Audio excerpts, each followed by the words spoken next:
This is the Milo Beasley Show. This is the Milo Beasley Show. There's only one thing you need to know. This is the Milo Beasley Show. And now, here's your host, Milo Beasley. And welcome to the Milo Beasley Show. I'm so excited for our guest this week. You might have seen her in Reno 911, Star Trek Voyager, The Morning Show, which I absolutely love. I want to get into some of that. I want to get into some tea for those of you who have watched it.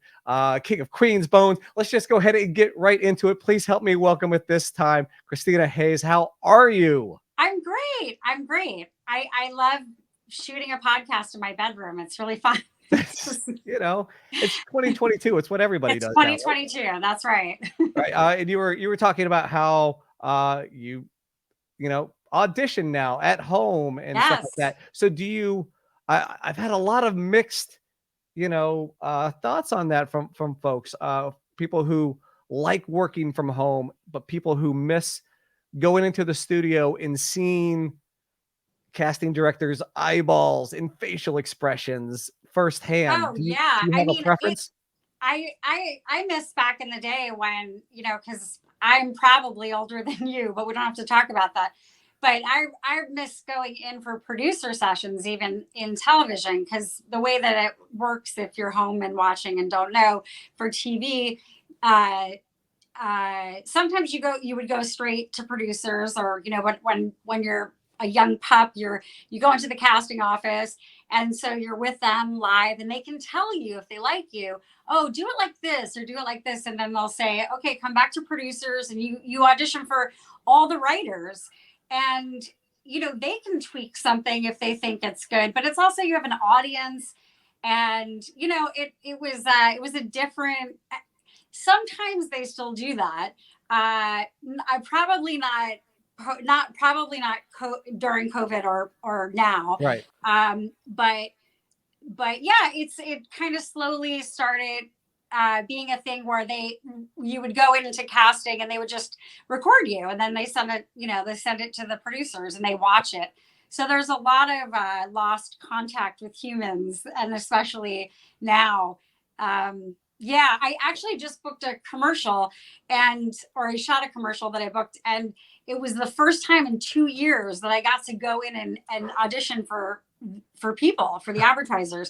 Usually we were doing even, commercial auditions at home. And actually it was similar to this, where you are in the waiting room and, then it tells you that now you're in the audition room, and it's not as personal. Right. Yeah. I prefer, even when, I'm doing interviews and stuff, man, I just love the personal touch. I feel like there's just something about that personal touch that gives a little bit of extra human feeling to it. Yeah. But that being said, this is all been wild, and it's really neat to be able to connect with people I wouldn't otherwise, right. At least so immediately, because of this, Zoom and things like this. So, yeah. Now, somehow, I mean, that's a small school, but it's not a huge school, but you're actually the second guest in a row who I've had on. My guest last week also went to Emerson. Who? Although, I mean, so many people went to Emerson. Right. You just did like the, so-and-so is gay. Oh, do you know Steve? Oh, yeah. Oh, yeah. But you know what? I usually do. I'm telling you, it's a small world. But who was it? My guess, her name was Jade Zaroff. Nope. So she has a web series. It's been a ton of awards. It's got on the Emmy list this year. So wow. So very, very cool. But you actually left Emerson after a year, right? I did. Yeah.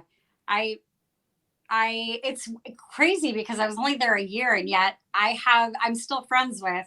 I was in a comedy troupe. It was kind of a campus funded comedy troupe, and it was really the only thing I did there. I mean, I barely went to classes and, walked around beautiful Boston and admired the architecture. But yeah, we're the people that I did comedy with there. I'm still dear, dear friends with them, a lot of them. And so it was definitely worth going for a year.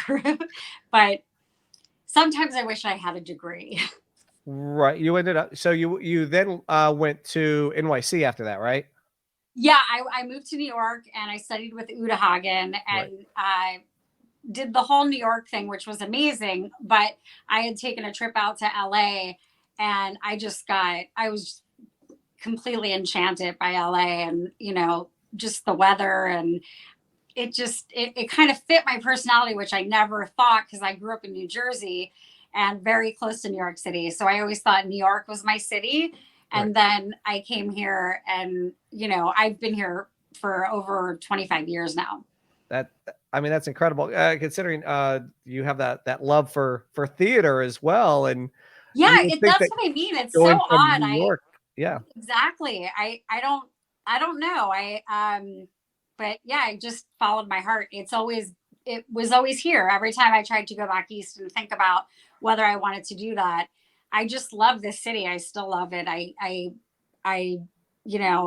fall in love with it more. You go through dark periods here, and it's an isolated city. It can be. So, and as somebody who's like an introvert extrovert, the introverted part of me likes that sometimes, but you can also get into trouble here because you can kind of isolate a bit, and nobody's really there. Everybody's chill. It's a different kind of place than like New York City, where you just have to walk outside and you're connecting with people, at least by them bumping into you on the street or something. So but yeah, no, I feel like Los Angeles is finally getting seen for being more than just Hollywood, and sort of picturing it. A lot of people have never been here. The Kardashians live here, and there's like not a lot else. And, there's more diversity here than probably anywhere in the country, believe it or not, statistically. So it's an amazing city. I love it there. I'm actually going to be there. Well, in next week. Well, so this airs on Monday. So this week that it airs, I will be doing the Disneyland thing this week. God, that's great. Yeah. Disneyland is so special, and it's special to Southern Californians too. It's just a good vibe all around. So if Disney wasn't already full of good feels, right? I think you'll have a good time. Do you ever find yourself able to get out there and enjoy? Oh yeah. I had a friend who had a pass, a Disney pass. A very adult man, but he loved Disney. So we in our 20s, we went a lot. We'd get stoned in the car and then hang out at Disney all day. So yeah, lots of good Disney stories. That's awesome. And did you do the other LA type stuff? Like, are you a Dodgers fan? Yeah, I am, but I can't say that I follow it.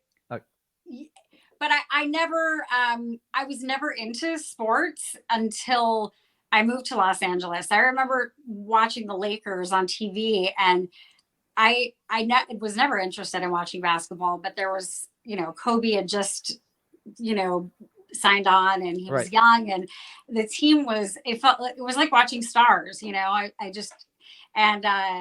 I got into the Lakers for a while. So I'm definitely a Lakers fan, and yeah, Dodgers all the way.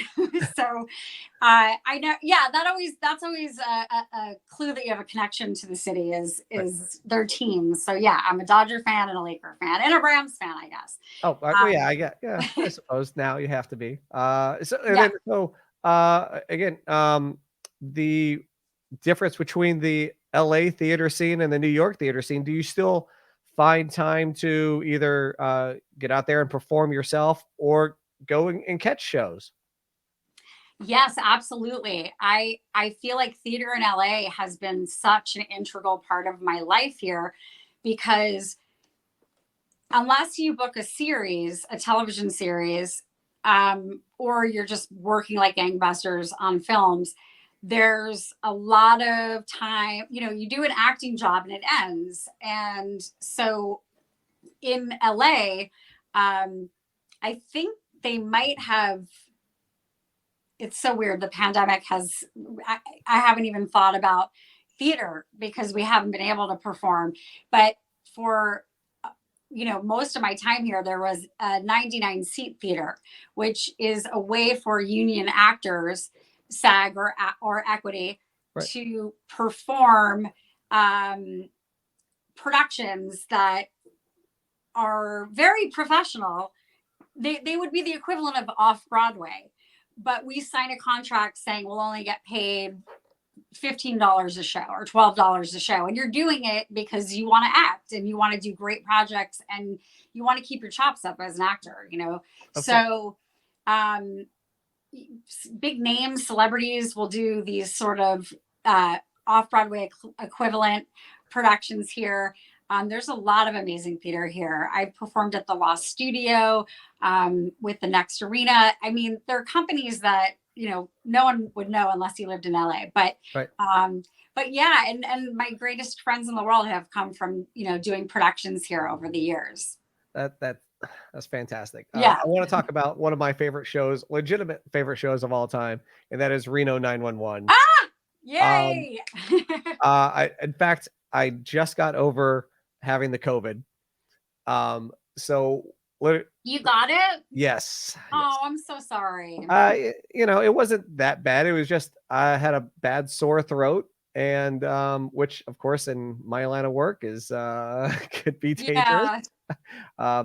But one of the things I did was binge watch Reno 911 on HBO Max, and it's such a fun show that and I looked at it, I was like, I don't know if that show could survive in 2022, but it literally is surviving in 2022. I delightfully surprised. I mean, when it was on, if you were a Reno fan, people were big, they loved the show. They were so, and really, I mean, people watched it that didn't even normally watch Comedy Central. Just because it was funny. It was just it wasn't like a niche comedy. It was I mean, who doesn't want to laugh at cops being sort of silly, and right. Because it's such a serious job. So it's like a great premise for an improv show, where all the actors are improvisers. And yeah, I mean, how many scenarios in a show can you get into? Right. I mean, watch Cops. It's like Cops, but then you have comedians doing it. How did you get booked on that show? Was it a lot of auditions process? Did they seek you out? Did they see your work? Well, the first time I knew those guys from, I had tested for a pilot when I was really new to LA, and I didn't get it, but they were always fans of mine, and they stayed fans of mine. And so when they produced Reno, I came in with Bucky, the stripper, the crippled stripper.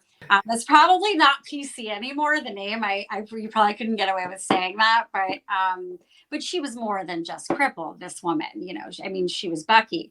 But, they just asked me to come in with something, so that then they just booked me for the show. And then when I did the principal, they just called and booked me. I didn't audition for that. Oh, that's awesome. Just come on down. We want you to play the principal. And that was such a gift and so much fun. I mean, my God. Right.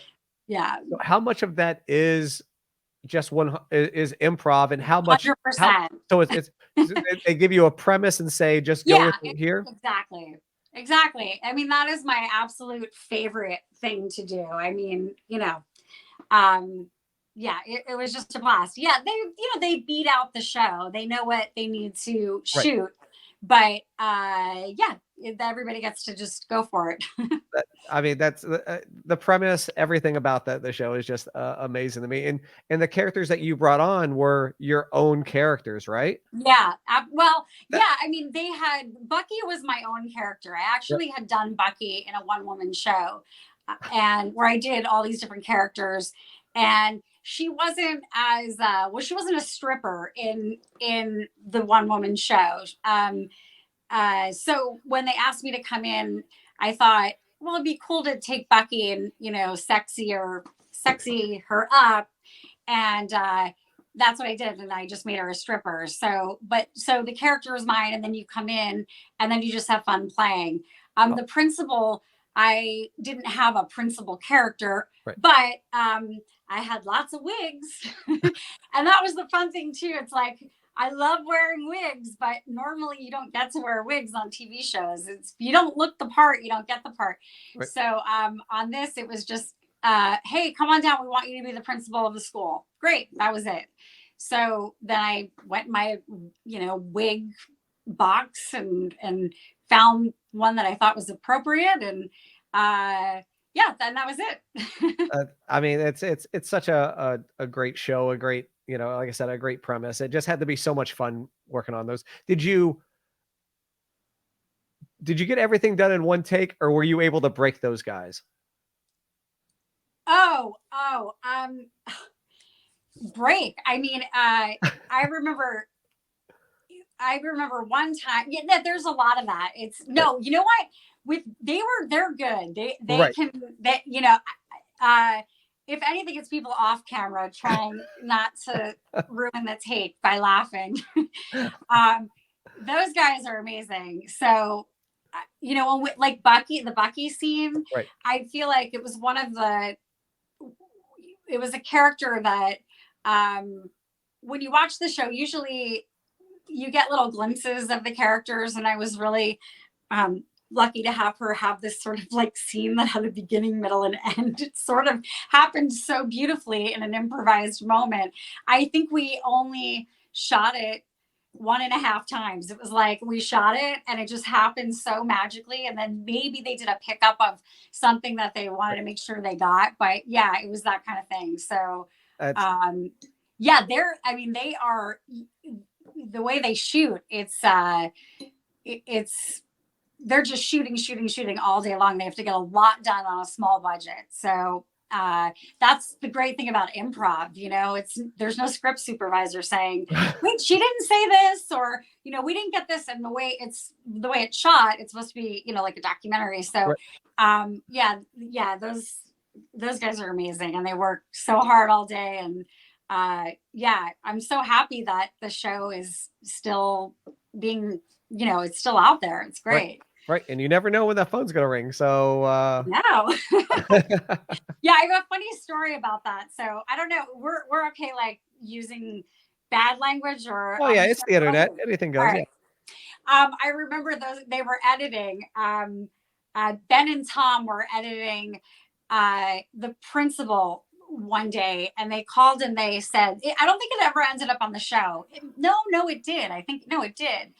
I did a lot of those. So I was in a lot of the episodes.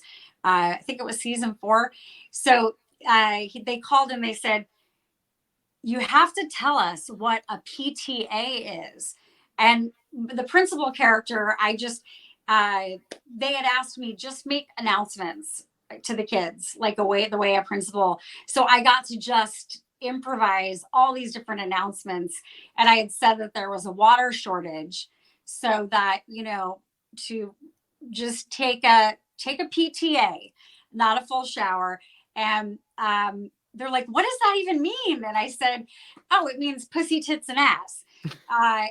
And it was something my mom used to say to me, which sounds so creepy, but she had heard it from some old lady, when she was young. And so it meant, hey, we gotta leave for church in 10 minutes. PTA, get in there.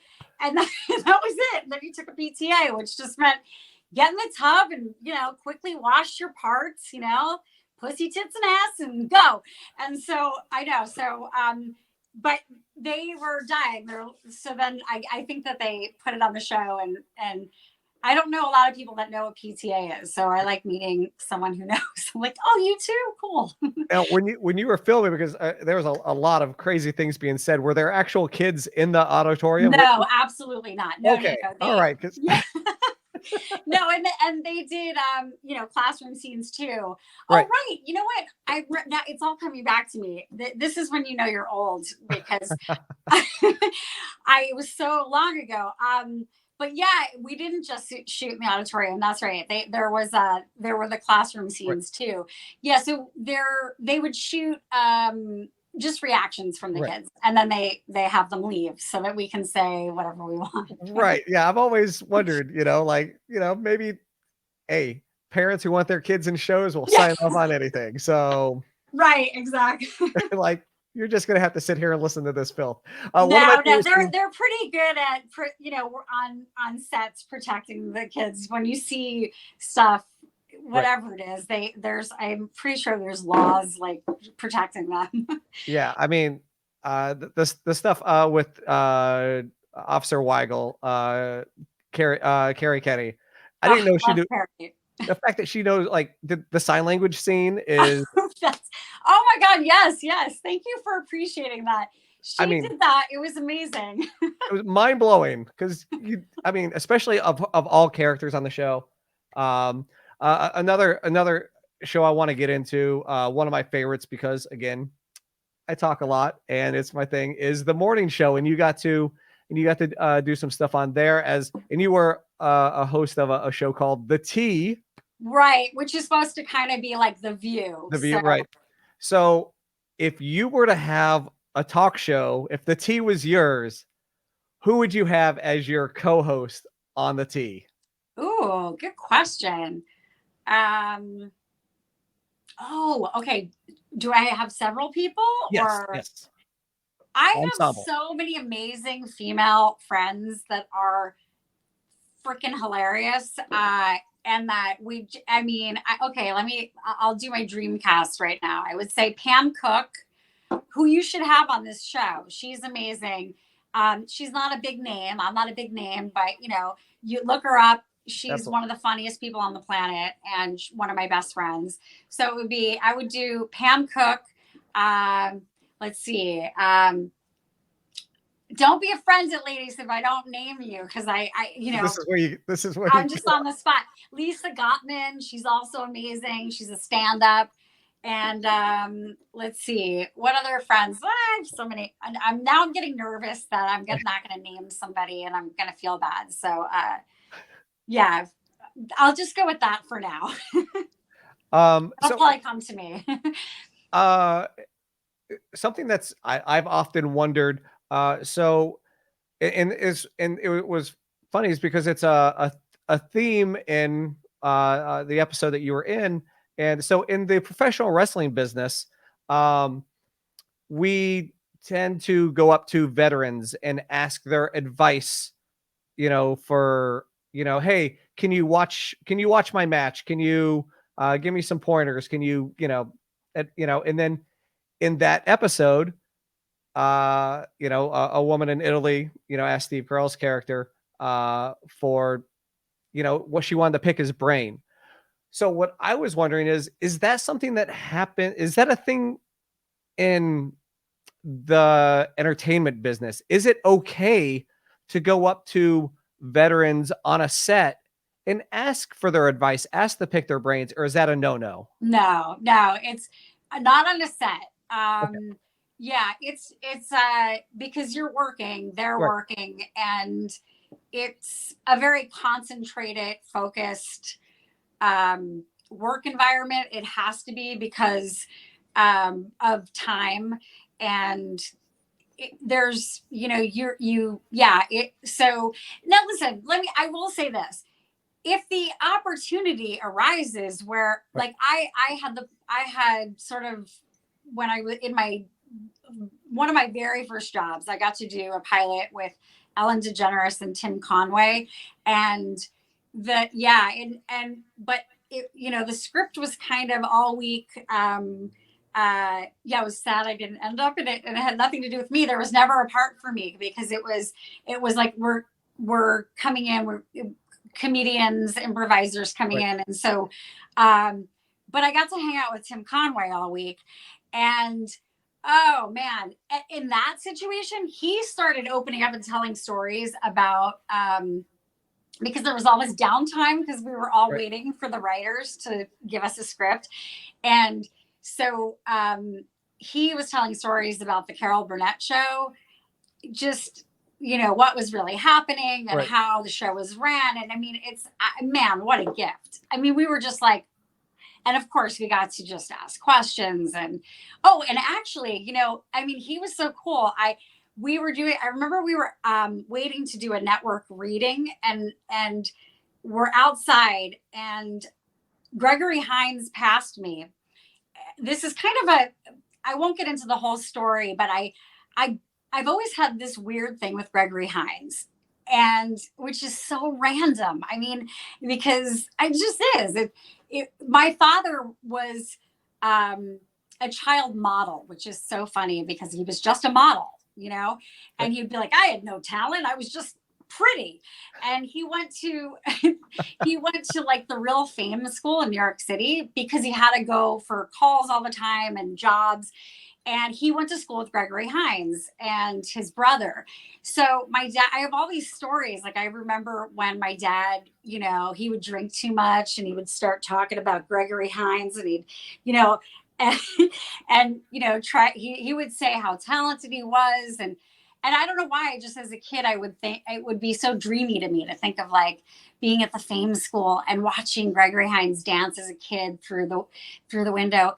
And then I started running into Gregory Hines places in New York City. I would be walking down the street and he'd pass me and I was like, oh, there he is.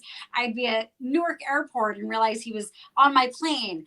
And, so anyway, I told Tim Conway this and he was like, come on, let's go. And Gregory Hines had an office there at CBS and he just knocked on the door and Gregory Hines answered.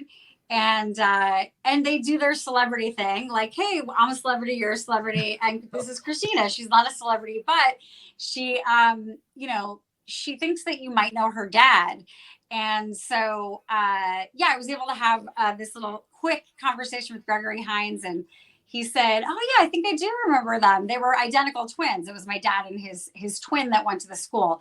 And he said they had platinum blonde hair, right? And I was like, oh no, I don't think so. Oh, well, it was really nice meeting you. And then afterwards, of course, I called my dad and he said, oh yeah, that was us. My mother used to dye our hair platinum blonde because she thought we'd get more jobs. So yeah, that's a story. But yeah, so when there are opportunities, but you have to let them kind of happen. You don't want to interrupt anybody's flow. Right. It's great that you mentioned Tim Conway. I actually had his daughter Kelly on my show earlier this year, late last year. So I was able to talk to her about you did. I'll have to find that episode. That's amazing. Yeah, I think it was episode 320. So okay, 27 episodes ago. That's so amazing. half a year ago. Okay, yeah, I was sorry we lost him a couple years back. Yeah, absolutely. Yeah, He's a legend. I would have loved to been able to sit down and have that, just that. Oh, those are the best. It's just So when those chances come, absolutely, it's a gift. You mentioned you just booked a commercial and you've done countless commercials at this point. Has there been any that you did at the beginning of your career that you look back and you're like, well, it was something, like you weren't any of those as seen on TV, Tupperware's falling on you. Oh no. Well, that, those real silly commercials are usually non-union. And that sounds really snobby to say, but when, the commercial industry has changed a lot. It's kind of acceptable now, not maybe to me, but for actors to do non-union spots. I mean, I'm a union person. When I came to the city, the goal was to get into the union. It was never, and so to do as a young actor who wasn't in the union, it was a big no-no to ever do non-union commercials because you didn't want, it was kind of disrespectful, I guess. It's kind of like, if you're a union person, you don't cross a union line. If there's a picket line or something, it's just respecting that. And even before being in the union, it wasn't something I would never do that because the goal was to get in the union. And I was lucky that I got into the union really young. But nowadays, it's, I actually, I have some friends that they're not actors maybe, but they're maybe dancers, and they go out all the time for non-union. So the more of that happens, then there's less union spots. And so it's harder for union actors to make money. And also, we have unions for a reason. We keep our people safe and, pay them well and, all the things that unions do. So yeah, that's been kind of disappointing that the commercial industry's changed that much. So there's a lot of, help, but I can't get up. The old lady falls. And those are all no, I never did any of those. Do you want to do it? I always wanted to do a spoof of that commercial though. So you also got to work on Star Trek Voyager. Were you upset that you didn't get to go to space? You had to be on Star Trek, but you had to be in Canton, Ohio. I know. Well, I was kind of, I was married to for a while a director and producer of Star Trek. That was he had kind of worked for the franchise for a long time. So I knew more about Star Trek than I ever thought I would know, because I'm not a sci-fi person at all. But it was all like, that was just, that was his job. And so being on that, even, visiting on the set all those years. So yeah, I'd hoped to be on the show at some point, but I wanted to wear the alien makeup or something, and I didn't get to. But it was a joy to do that show. It was such a great episode too. It really was. I don't know if you saw the episode 1159. That's okay. Maybe you're not a Star Trek fan. That's okay. You know what? I am not either. I've only just I had an appreciation for it just because I was around it so much. I can say I do have an appreciation for it. I've talked to a lot of folks who have been on the shows, but it just never grabbed me. Yeah, no. I've never been a sci-fi. I'm gonna get in trouble for that. Yeah. So so many people that are gonna anyway. So many employers. One of the main things I wanted to talk to you about, and this is the thing that you throw the acting, the theater, the improv all out the window, and that's your work with your creation of Waltz Through Life. Oh, thank you for even knowing about that. I just find that to be absolutely amazing. So the concept for folks who don't know, who are tuning in here, you work with senior citizens, for dance instruction, therapy, and I don't want to say it for seniors who are having obviously trouble with mobility and dementia, correct? Yeah, with dementia. Yeah. And yes. And so I work with, I kind of dance. I created kind of a dance hour for people that are living with advanced dementia. So it's Actually, I'm also I've been doing for Zoom because I haven't been able to work in any of the assisted living communities since COVID. So there's some things that I'm doing on Zoom now, but it's people who can still, have access to the computer. And so I'm really hoping to get back into those to dance with my friends again soon. How did that come about? How did that idea spark into your head to do this? Well, hopefully it's not a sad story and you're not at all. okay. I mean, listen, kind of, but not really. It was sad that I had to go get a regular job after I divorced my Star Trek husband, you know, and said, "Oh, don't worry, take the house. No, I'm fine. I'm young, and I have, you know, I'm gonna be a star." And I go off into the world, and you know, I found I needed to kind of earn a living. Apart from acting, because I was really lucky I got to do that exclusively, but most actors have other jobs. So I didn't really have a lot of skills other than ballroom dance instruction, because I had done that prior to getting married very young. I met my husband that way. He was my student. So I worked at Arthur Murray's, and I knew how to teach a beginner ballroom program backwards and forwards. And I knew how to sell a dance program too, because working at Arthur Murray's is a lot of sales. So I thought, okay, well, who's going to want to take lessons from me? I'm not some super advanced, you know, dancer, but I'm a really, really good teacher. And so first, Waltz Through Life was created for first dances for weddings. So yeah, so I created this whole business, and actually I did nicely for a first time small business owner, because the idea was so specific, it was so niche, and so I did that for a while. And then, and it allowed me the freedom to still go on auditions and create my own schedule and be my own boss and just work as many hours a week as I wanted to. So it kind of was perfect.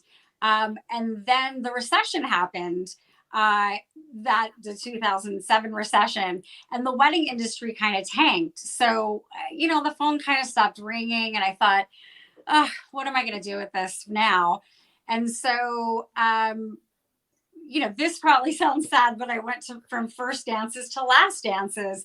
And so I started dancing with people, you know, seniors. I thought, okay, they've got to have a budget at these places that is not affected. They have to book activities. So I kind of put a brochure together. I'd never done it. You know, I think I even just took stock pictures off the internet of, you know, senior citizens dancing on a cruise, and so then I started getting hired to do dance socials. And then I somehow, because during the dance socials I would notice that people couldn't get up, they would be in their wheelchairs, so I would sit down with them and dance, and then I'd get up again with the people who could. And then that made me realize that maybe a chair dance class would be a good idea. So I created a ballroom inspired chair dance class and started getting a lot of different accounts.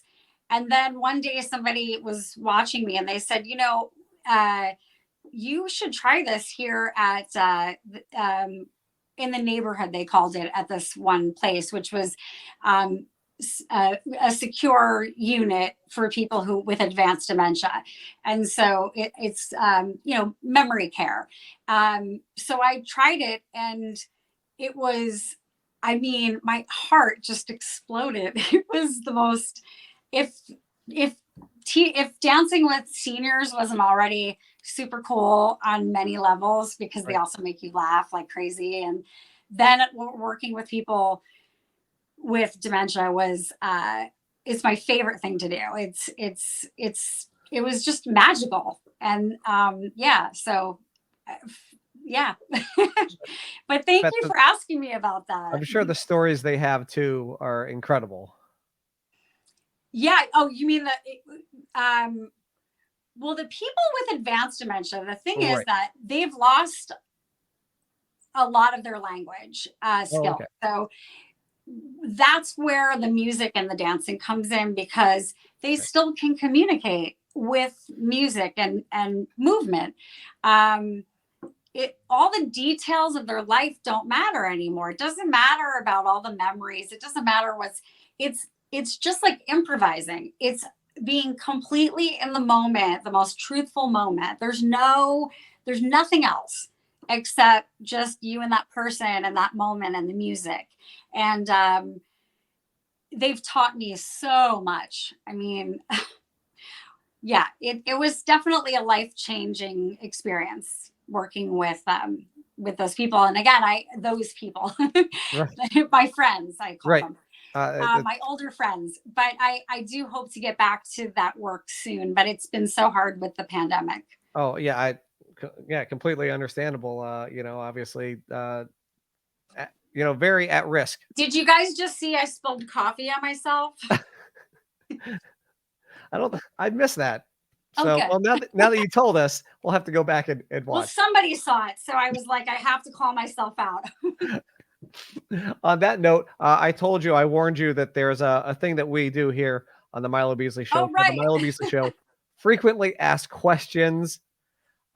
These are the same 5 questions that I asked to every single one of my guests. You could have looked up spoilers, or you could have been like, all right, we're going into this thing live. All right. So you ready? Yeah. All right. There's no wrong answers, I don't think. Anyway, question number 1. What was the first concert you attended? In Excess. Oh my God, that's a good one. When I was in high school, it was so awesome. And I remember my friends going, "Are you on drugs?" And I was like, "No," because I never did drugs or drank in high school. But I was just, dancing and having amazing. It was awesome. It was an awesome first concert. That's a good one. That's a good one. Yeah, it is good. I think it was at Madison Square Garden. Wait, you're like the second person who I've had on here that are like, yeah, my first concert was at Madison Square Garden. Like, what? Oh yeah. Well, I'm from the tri-state area. Oh, this is true. This is true. Yeah, I guess if that's a pretty popular place to have concerts. Question number 2. Do you believe in ghosts? I do. You do. Mm-hmm. Have you had like weird stuff happen? Yeah. Oh, yeah. Yeah, I do believe in ghosts. I don't know that I don't believe in, I don't believe maybe necessarily. When you think of ghosts, you think of kind of Casper or just, there's energy, I don't know what it is, but I do believe. Yes, I believe in ghosts. That's the answer. I'm not quite sure where I stand on it yet. No. Okay. I don't. You've never had any kind of paranormal experiences? No, but in my dreams, I do all the time, which is why it makes me think that maybe. Do you dream about ghosts? Oh, all the time. Like really? That's very interesting. And they are the most vivid dreams out of all my dreams. I have ghost dreams I don't say all the time, but yeah. Well, give me an example. What was something? Where there's always something where like I feel like something is there, and it's always just like me, right? It's me in a room, and I can feel myself being watched, or I can feel and so I'm always now in the dream, because you said it's so vivid. Mm-hmm. Are you able to, after you feel the presence, are you able to see what the ghost looks like? So this is how every one of these dreams goes down, is that I can feel something there. And I'm yelling at the ghost or entity or whatever you want to call it to show themselves. And like, I will scream, and to the point where like I'm screaming in my dreams to the point where like, but nothing's coming. So like, you get to that dream state where you're screaming, but nothing comes out. Yeah. So like I'm screaming. And finally I do the big scream, and then nothing comes out. And then that's where I wake up. Oh, so you don't actually see them. What's vivid to you is the experience of having a presence around you. Where everything is there. Like, that is really cool. Everything is so lifelike in the dream, but I feel like there's something there. There's a presence there. Yeah, this is a whole like other podcast. No, I love it. I know. I get really into this. The paranormal world is so interesting to me. So I have done the movie thing where you wake up screaming. So I have done that one time, just once though. And that one I think I did see something, like it was coming after me. Ooh. And is the presence always is it good or bad, or is that I don't know. I want it to show me. I want it to. Are you afraid of it? Nope. No, you're not afraid I'm telling it to. Well, I'm usually cussing at it, like, "Come on, mother, let's show yourself," So show yourself. Yep, I always want to see it. I always want to see it, and it. never happens. So you should go to a dream analyst. That's pretty cool. That's all right. Question number 3. And a little twist on a common question, but in a movie about your life, who would play your parents? Ooh, oh, okay. I Okay. already thought about why am I blanking? Oh my God, I'm so embarrassed to forget this guy's name because he's a legend, and it's just I'm having a moment here. I mean, all I've ever thought is if I wrote something for my dad, it would be okay, help me out here. Gary Sinise.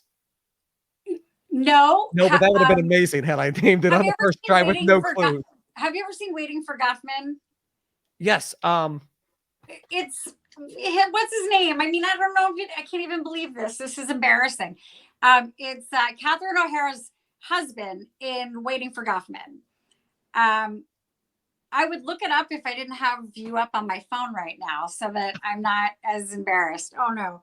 The good thing is I can look it up. Fred Willard. Duh. I mean, I'm so sorry, Fred. That's always a big fear of mine, to be on camera and forget somebody's name. Right. So anyway, Fred Willard, I love him so much. Same. I've been trying to find out. I want him on the show so bad. He passed away. Well, I was trying when I was when I had started off. I wanted him on the show so bad, and it was like he was like one of the the number one guest that I wanted on the show, and yeah, it never came to fruition. Yeah, I always had a dream that actually stuff that I've written over the years that I didn't make, but still want to. Right. and I think, oh, he was the guy. I always wanted to, and we had the same agent actually. So actually, you know what? I think I did send my agent a script once and said, can you give this to Fred? I don't know if he ever did, but yeah. So Fred Willard would play my dad. All right. In an alternate universe where ghosts can be in movies. This is true, and right? And then maybe for my mom, I don't know why Vanessa Redgrave came to my mind. That was the first thing that came to my mind. And that would be kind of an interesting combo with the two of them. I bet she's super funny because, of course, it would be a comedy. Of course. Yes, yeah. How were your parents when you decided you wanted to go all the way across the country and go to Hollywood and become an actress? Very, very sad. Yeah, I never saw my mom cry so hard. It was so hard to make that decision as a young person. I moved to LA when I was 20, and yet I definitely grew up in a family with freedom in the sense that your life is your life and you can do what you want. But of course, it was making that decision that and I think maybe everybody in my family knew that when I left, I wasn't going to come back. So yeah, it was some people ignored it and pretended it wasn't happening in the family. And then my mom, she was so sad. And the day I left, she wasn't even there to say goodbye because, she just was so sad about it. But now, life changes and we get to visit a lot, not during COVID, but before COVID. So yeah, I think that LA is amazing. The only thing missing is maybe my mom. I would love to be able to have her here, but she doesn't like the city enough to move here. I get it. All right. Question number 4. Who is your favorite person to follow on social media? That's a good question. I don't follow a lot of people. So I don't use social media like that. It's more just to communicate with friends. So Cardi B for a while, I liked following her. I'll get into people and then I just and then I unfollow them. But she was hilarious. For a while, she made my day. Some of the stuff that came out of her mouth just was perfect. And let's see. Recently, who am I looking at? Who do you follow? I mean, again, I follow a lot of my friends who, from the comic convention Yeah, circuit. you probably follow a lot of people. I don't follow as many as I should. I know I hear that, in order to get the followers, you have to do the following, and I'm really not good at social media. I know you're supposed to like. I'm not either. That's why I can't even answer your question, because I think I wish that I was, so because it would be great for my career. I know, but it's I mean, I had a friend, my friend Rob Delaney. I don't know if do you know who Rob Delaney is? The name sounds very familiar. Yeah, look him up. He was a stand-up who ended up getting his own show. Yes, from yes, Twitter. yes. Oh yeah, yes, yes. 100%. Yes, I do know him. I know the face 100%. Right. And Rob and I did a lot of improv together in our 20s, and he could never get an agent for either acting or writing, which was so odd because he was good looking and so talented, hilarious. And then he decided to start tweeting, and he really got the knack for it and was tweeting at a certain time every day. And then he started getting all these followers, and then sooner or later he was voted the funniest person on Twitter. I guess Twitter gives awards every year. And so doing that, after that, then he got his own show, and now he's a mega star. Right. And yeah, still a super cool guy. Social media can definitely make you. So. Yeah, it feels like a full-time job though. If you do it, you got to really commit to it. And I don't know. Maybe I just don't have the time or interest, but. All right. And then question number 5, this will be an interesting one, just because of your line of work, but have you ever had that fanboy moment where you saw somebody and you either had to rush up and be like, I'm a huge fan, or there's zero chance I'm going to go talk to them. I'm not going to be able to talk to them. I do have that moment, and it's kind of I wouldn't be rushing up to him now, let's say. But when I was 19 years old and I lived in New York City, I was a huge Woody Allen fan in high school and just saw all of his films. And then when I moved to New York, my roommate and best friend, we both were Woody Allen fans, and we knew that he played clarinet at Michael's Pub. I think it was like every Monday night they would jam. And I also was a fan of big band music. He had a lot to do with that because his movies, he always had, the greats, Gershwin and Cole Porter. And then, and so at the time it was almost like Woody Allen. And then I was getting into ballroom dance. And so he opened my music world a lot just from listening, watching his movies. So my friend and I went to Michael's Pub, and we were just like, first of all, think about it. It's like 19-year-old girls, like, being all gaga over Woody Allen. It's kind of creepy now. So we were just, oh my God, that's him. And then afterwards, we waited outside for him. And strangely, he was walking alone. It was just a great New York moment. He had his hat on and his like trench coat. And he had this cool Mercedes there to pick him up, and we just kind of followed him, and we were like, we love you, Woody, we love you. And he didn't acknowledge us, and just got into his Mercedes and drove away. So that's probably my only big like fanboy moment, because I don't know, I get like weird. I don't like going up to people, but with Woody Allen I did, and I wouldn't do it now. What's your favorite Woody Allen film? Oh, probably Annie Hall. Okay. Yeah. I would go with Z-League, to be perfectly honest. Cool. Yeah. I think it's amazing. I think it's hilarious. But so before we wrap up, where can folks find you? Speaking of social medias, on the social medias, your webpage. Spoilers, it's going to be right down below if you. Oh, cool. Okay. Yeah. It's tell me, is it Kristina Hayes, waltzthroughlife.com? Yes.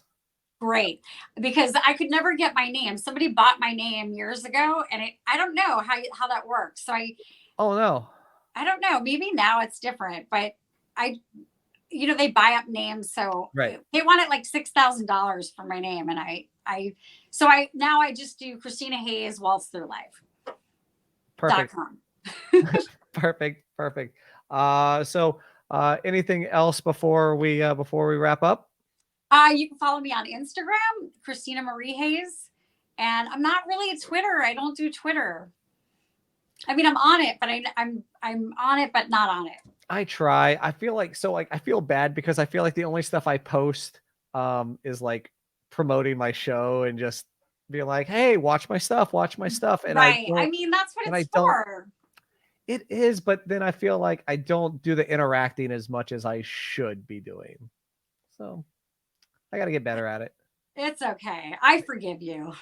All right. Well, thank you so much for hanging out with me this evening. It was a lot of fun.